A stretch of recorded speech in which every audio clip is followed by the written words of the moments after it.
So my name is Josh Mosqueira. I am the game director for Revoked Souls. My name is David Adams. I'm the lead level designer for Diablo3 Revoked Souls. 네, 먼저 저는 조시 모스케라라고 하고요. 블리자드 엔터테인먼트의 게임 디렉터라고 합니다.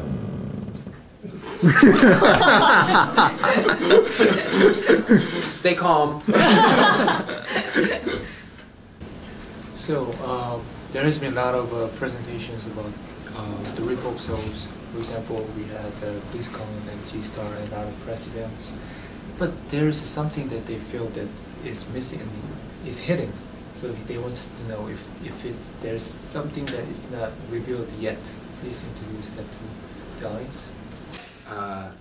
So we have done a lot of presentations because we're very excited about a lot of the sort of new features. But even at this last moment, there's still a few new features that I think not a lot of players know about, but that we're very excited to talk about. One of them is what we call pools of reflection. Now, pools of reflection are a new feature. They essentially look like a health well, but when you activate them, what they give you is a persistent XP buff. It gives you XP that lasts for a good amount of while and actually persists between sessions. However, you lose that buff if you die. So it's what we call a anti-death bonus. So is there any protections or any plans to prevent the ROS 37 we had? She said it was a horrible experience. Yes. First of all, we deleted ROS 37. No, it was a very hard moment, not just for our players who really wanted to play the game, but for us as well. I think we've taken a lot of steps, to ensure that we're looking at technical solutions to ensure that our capacity and our bandwidth are all ready for March 25th when Reaper comes out. I think one of the reasons why we've had such a prolonged beta as well as we've been trying to find out if there are any potential issues coming up. But I think one of the sort of interesting new things is that part of the problem was that on May 15th when Diablo 3 launched, everybody was trying to log in at the same time. With Revoked Souls, and it was one of the reasons why we're doing patch 2.0 and everything, is you can already be logged in before Reaper goes live.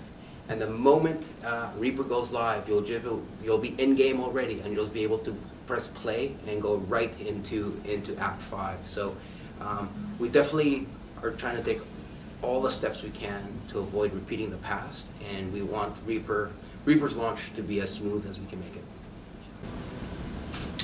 So in original Diablo 3, while you were stuck in ROS 37, and then you get achievement and then your achievement is gone. It doesn't. You can't get that achievement. So is that fixed in Revoked Souls?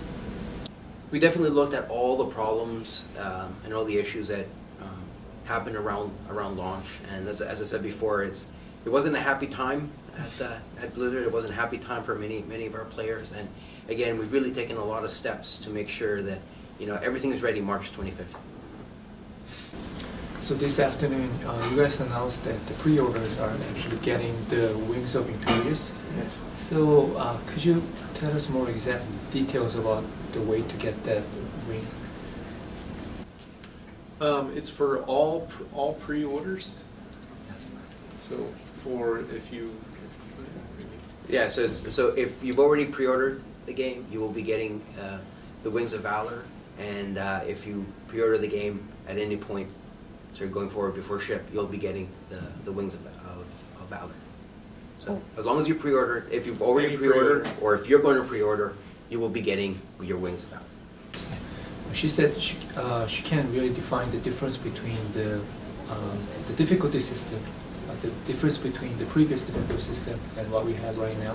Could you please explain about that? So I think the first big change is that in the original game, you were sort of stuck in this sort of continuous loop of normal, nightmare, hell, and Inferno.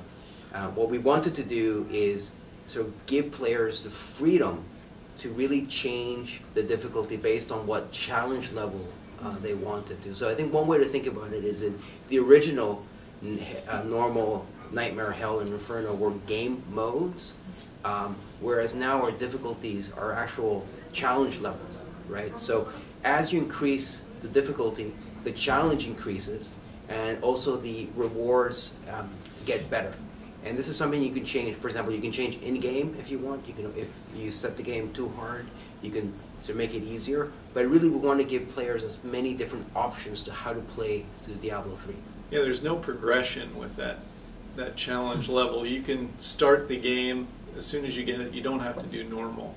You can go right to Torment and try that out if that's what you want to do, where before you kind of had to go through that progression. So there's just no progression anymore. Can the players who has vanilla can play Diablo 3 with their friends who has Revoked Souls? Yeah, absolutely. You can play. There's certain parts of the content that you won't be able to play. You won't be able to play the Act 5 if they go there, or Adventure Mode.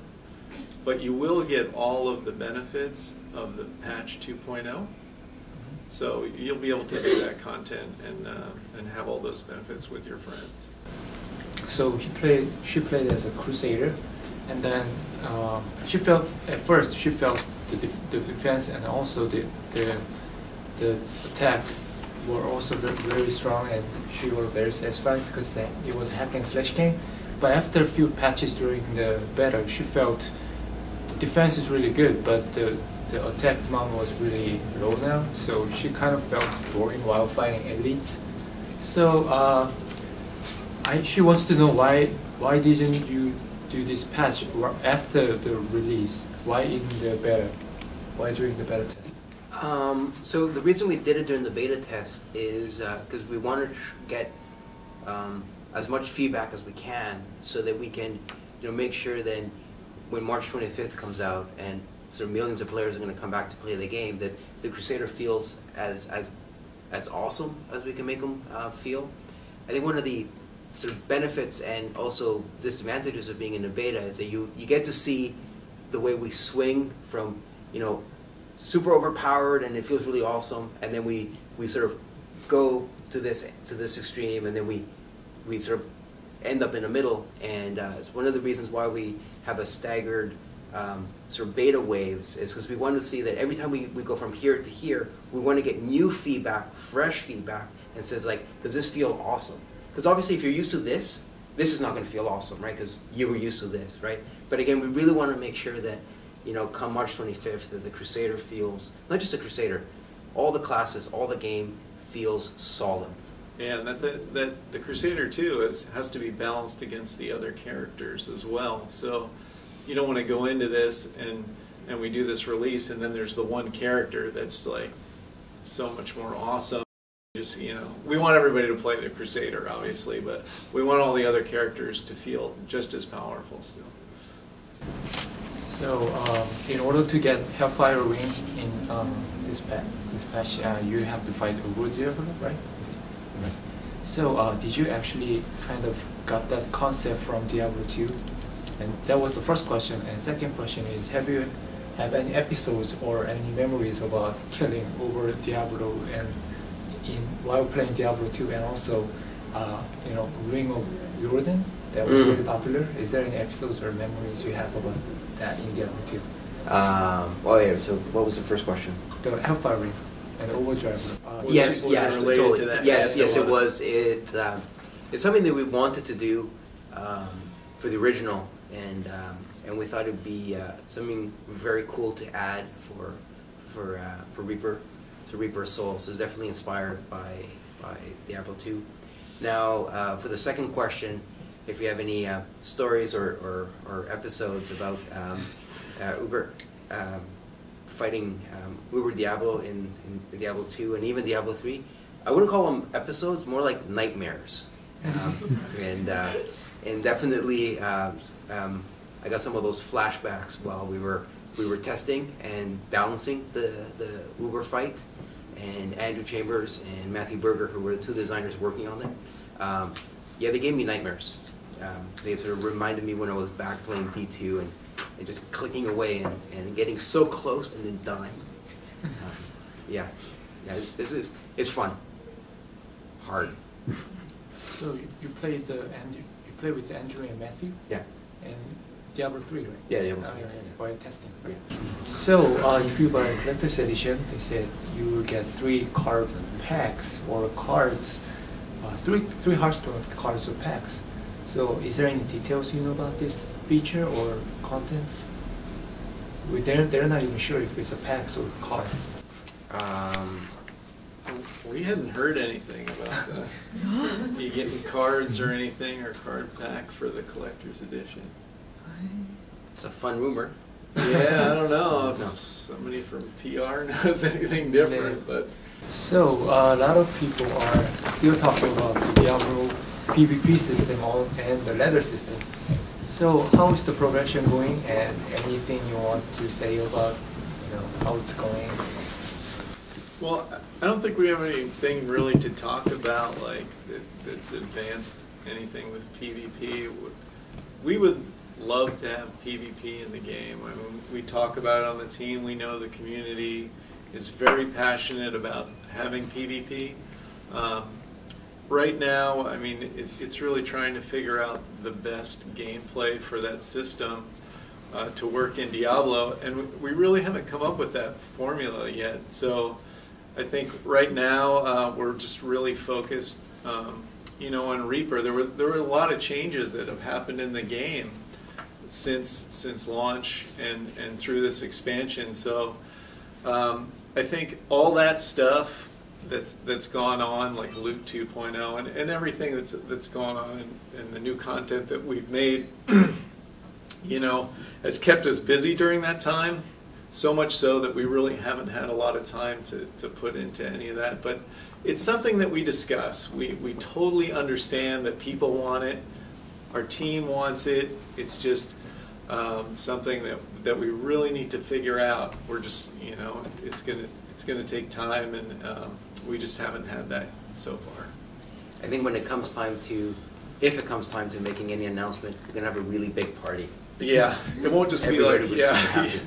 it'll be huge. The Wings of Valor, from what he knows, in May 25th, when you guys announced the contents of the collector's edition, it wasn't included, but it was suddenly appeared from nowhere.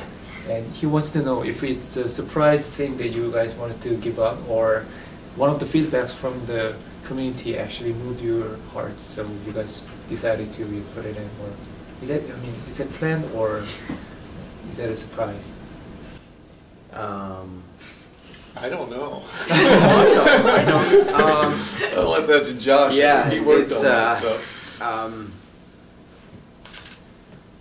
I think wings are very cool, and I always have my my collector's edition from the original, and I really like the console ones as well. And I thought it would only be fair if we did a new set of wings for Reaper, and especially for the pre-order. So it was partially planned, but it was also a lot of sort of great last-minute opportunity, and the whole team was like, let's do it, and we did it very quickly. So. And a big part of the reason too is Imperius got a little jealous, because Tyrael has wings, Malthael has wings, and poor Imperius didn't get any wings, so we felt it was fair for the Angel of Judgment to get some wing action. So he played the beta and he had a great experience, but one thing that he didn't like was the fixed view of the game, and he felt actually you could change the view in PlayStation version. That's what he said. I'm not sure, but even we have Z button, it closes you up, but it's not like a zoom. So he wants those contents. But could you say something about that? So in the PlayStation version, where there's no actual camera controls, but the camera is closer because when you're sitting on your couch or further away from the screen, When it comes to the PC version, because of the control scheme, it's important your character is always in the center of the screen. So there's not a lot that we can do for the camera. Though there's 2 instances in the beta where we actually try to do something cool with the camera. And Dave, you want to talk about those? Do you remember what those are? Oh, man, I'm tired. So no, but I can explain like why we do some of the stuff with the camera that we do. I mean, we build to that camera. The art in the game, we build to it. So it's really difficult once we have specifications for like West March, for example, you know, the high buildings and how we construct everything. The camera, it really can't move much because you're gonna zoom through all that. So it's built in a specific way to that camera, so we really can't change it much. But so at the very beginning of Act 5, when you're what we call the West March overlook, you know, we do adjust the camera so that you get a really cool view of West March, so you really have a good understanding of just the evil that Malthael is bringing on the city. And if you played into Pandemonium, the battering ram, that's another instance where we sort of changed the camera to really make it as dramatic as possible. And we also do it at right before you enter the Malthael. Spoilers. Oh, sorry. I think you can walk down there. Yeah, I know. You can walk down So there. there is a spot that actually kind of your changes. Yes. Yes, yeah, but it's built again. The art is built specifically for those moments. So he looked over the new skills of the heroes, and one of the example was Barbarian, and he uses the new skill called Avalanche, and he felt it's like a magic spell rather than the Barbarian skill, and he kind of felt it's like all similar skills. After all, you know, effect is different, but the effect is different, but you know, it feels really similar to all the characters. So, as a developer, how do you think about these feedbacks? We work very hard to make sure that our skills really help reinforce the core fantasy of the class. And for the specific example of Avalanche, you know, one of the things that really marks the the Barbarian is, you know, that he is, you know, he's about might, and he's also about, you know, the Barbarian come from the mountains, right? So I think it was important for us that skill, so it's called Avalanche for a reason, is we wanted to sort of evoke some of that sort of natural, primal element as part of the core fantasy of the Barbarian. He's somebody who is about, you know, might and mountains and strength. So, it's no comments about why the skills are feel so similar. You know, we definitely try to make sure that our skills feel as different as we can make them, and you know, we sort of feel that, you know, when you look at all the new skills, you know, they all serve slightly different different roles, and of course we would love to hear the feedback is that all the skills feel completely different. But I do think that there are unique elements to Avalanche, for example, that tactically make it feel different from other skills.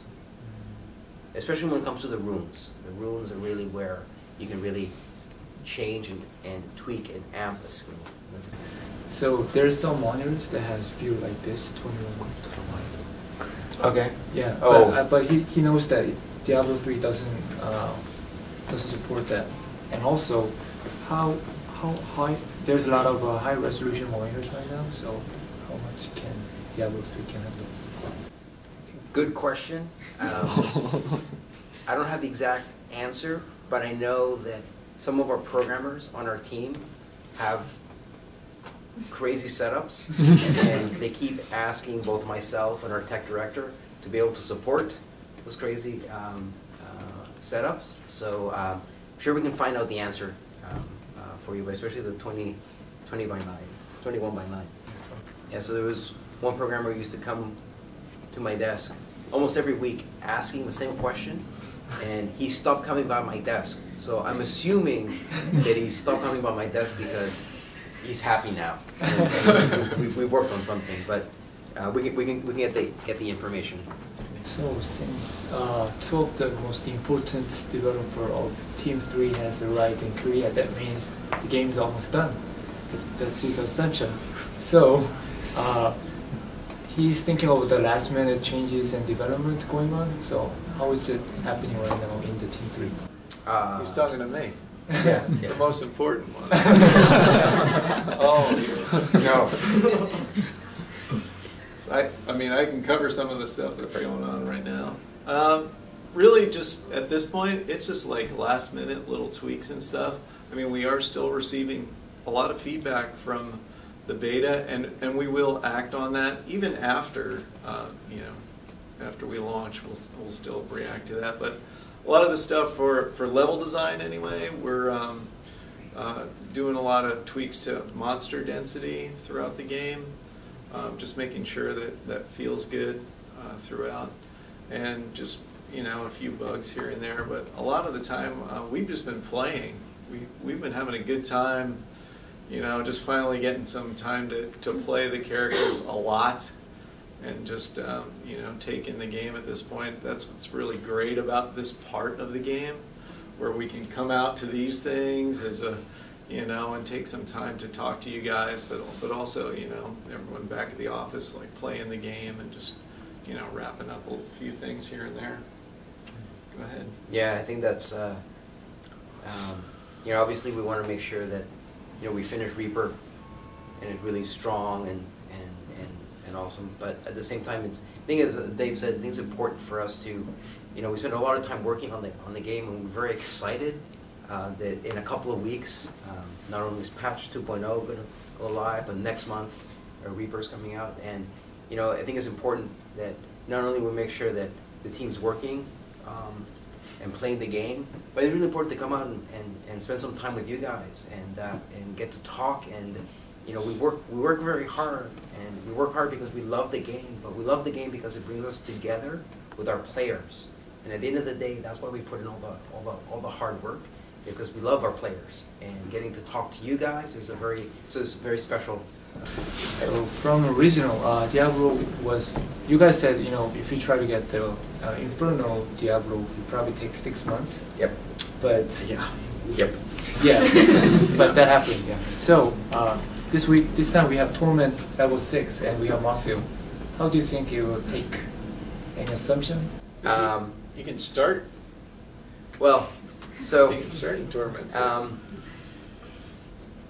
yeah, we don't make those kind of statements I'm anymore. not going to bet. Our players continually surprise us. Yeah.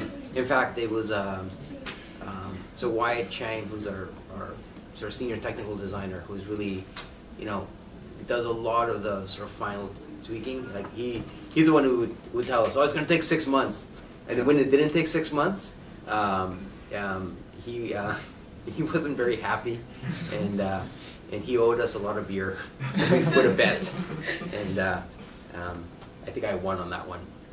So I said it will take less than a month, and he said no, it's going to be 6 months. It's like, okay, so for every week less than a month, it's a couple of beers. So.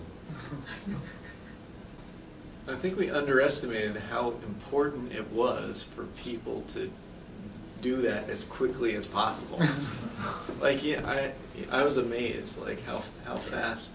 So I can't even guess, like this time, because people are relentless. They will stop at nothing to achieve the whatever it is as quickly as possible. Be the first guy to do that. So. So in Starcraft 2.1 patch, there is a new option that actually you can listen to some of the soundtracks from the original Starcraft.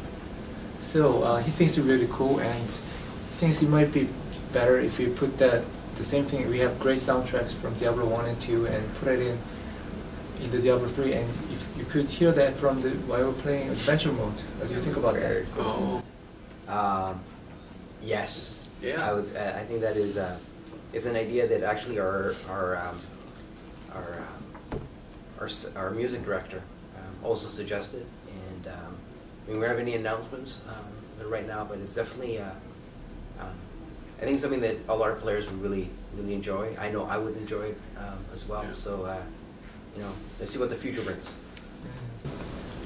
So, as the original Diablo 3 was kind of lack of end contents, so a lot of the patches were made to support that. But from the Revoked Souls, you guys have a lot of features that actually supports the end contents, so it's very strong there. So, how is the direction of the future patches will be? Is it focused on the end contents, strengthening the end contents, or something else? You know, that's starting to get into the future. But I think it's important for me to say that we do have a content roadmap. There are things, some very exciting things that we're thinking about, that we may be working on. But we also want to see what the reaction is and what the feedback is when Reaper goes out. It's as Dave says, it's like when we release Reaper, it's not the end, but really the beginning. And we have some ideas, but we also want to see the things that our players find really exciting. What are the things that they don't find as exciting? So it's really a partnership. So we have some ideas, but we're going to see how you guys react to it and where we're going to take this ship together, right? Because it's really it's a partnership. You know, we're partners in this endeavor that is Diablo 3. Thank you. Thank you. Good question.